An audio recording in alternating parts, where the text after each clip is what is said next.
Artificial intelligence continues to be the hottest topic on the market, but investors are going back and forth on who they think is going to win the market. I think what we've really learned over the last few years is that there are certain areas that are going to be commoditized long term and certain areas where there's probably going to be a fair amount of value created. The one area that I think we're seeing be commoditized is the model itself. So OpenAI's GPT models, the Gemini model, Mistral's model, all these models are going to have effectively no real economic value because one of the best models in the world, Llama 3, has been open sourced by Meta platforms.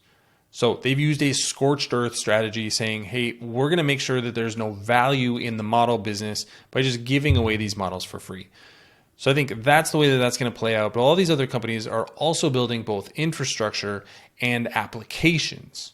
And it's that application side that I want to focus on today when we talk about two companies that I think are in a really phenomenal position in artificial intelligence, and one company that I think is probably just overvalued or overextended from a market perspective. That's what I'm going to dig into today. My name is Travis Hoium. Thanks for watching Asymmetric Investing. Please subscribe here on YouTube for all my content. And thanks to this video's sponsor, The Motley Fool. If you go to fool.com/ASYM, they'll give you their top 10 stocks to buy right now.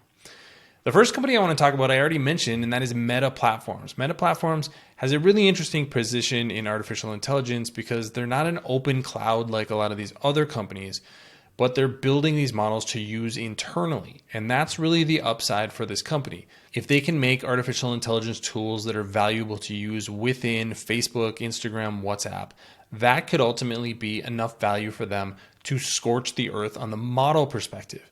Now, I think there's a possibility they're going to have to move to a new business model for some of these chatbots and things like that. If businesses actually start using, let's say, an AI chatbot within Facebook or within Instagram to interact with customers, they're going to want to be able to take that chatbot elsewhere and use it on the web.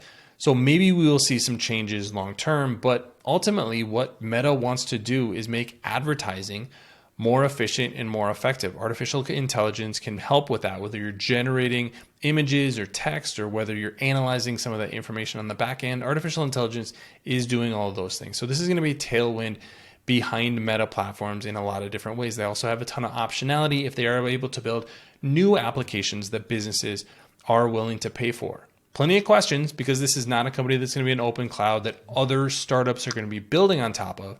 But I do think Meta is very well positioned. That's why it would be one of my top AI picks. Still seems pretty expensive, especially given the new updated capital expenditure budget, which is going to be as much as $40 billion in 2024. But I think that's money that's going to ultimately pay off. The other company that's in a very similar boat from an investment perspective is Alphabet.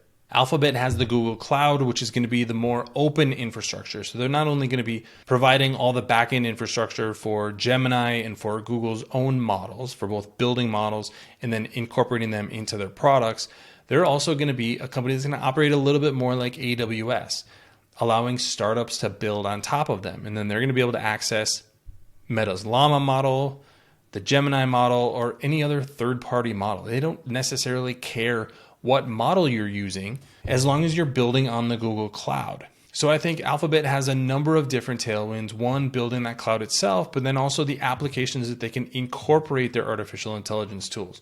So they have some of the same opportunities from an advertising perspective as Meta does. They can create generative images, generative text for advertising.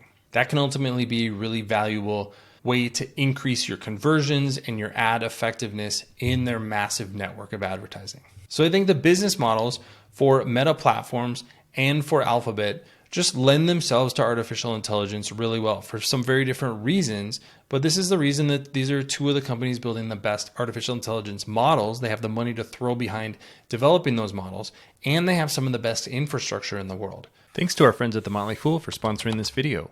Visit fool.com/ASYM for the top 10 stocks to buy right now.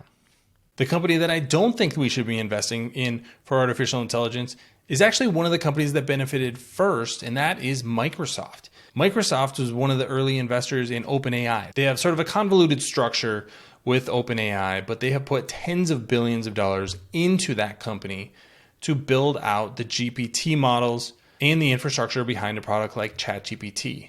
But here is the problem with Microsoft. Microsoft is a B2B company. So they're not creating the consumer applications that companies like Google and like Meta platforms can create. They're also not primarily an advertising company.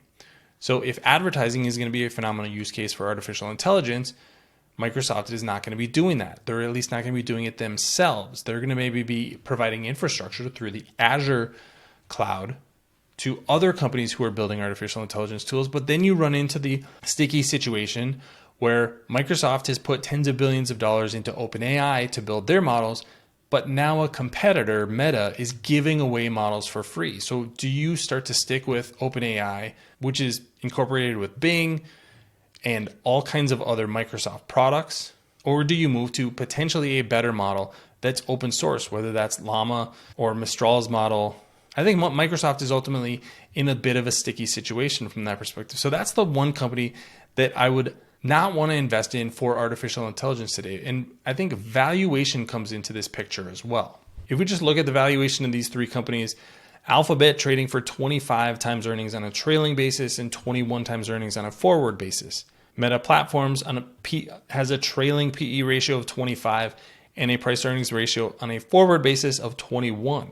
So both of those companies trading in that low to mid 20s price to earnings multiple. Microsoft, on the other hand, has a valuation about 10 points higher, 35 times earnings on a trailing basis and 32 times earnings on a forward basis. So Microsoft is more expensive, and I think it's in a weaker financial, and I think it's in a weaker strategic position when you come to artificial intelligence, in part because of their partnership with OpenAI and the fact that they don't have a huge advertising business or a huge direct-to-consumer business. So I know this is always one of those companies that investors have thought will benefit from artificial intelligence first, but I think the opposite may actually be true. And companies like Meta Platforms and Alphabet are going to be bigger beneficiaries long-term because of their positions in the market. And Microsoft, I think, may not benefit quite as much, and you're already paying up for a lot of that benefit. I don't think that valuation is really worth it right now. But lots is changing in artificial intelligence, so we'll see how this plays out, not only over the next few months, but over the next few years. What do you think about my thoughts on Meta and Alphabet being better stocks today than Microsoft? Leave your comments in the comment section below. Don't forget to subscribe to Asymmetric Investing. Thanks for watching, everybody. See you here next time.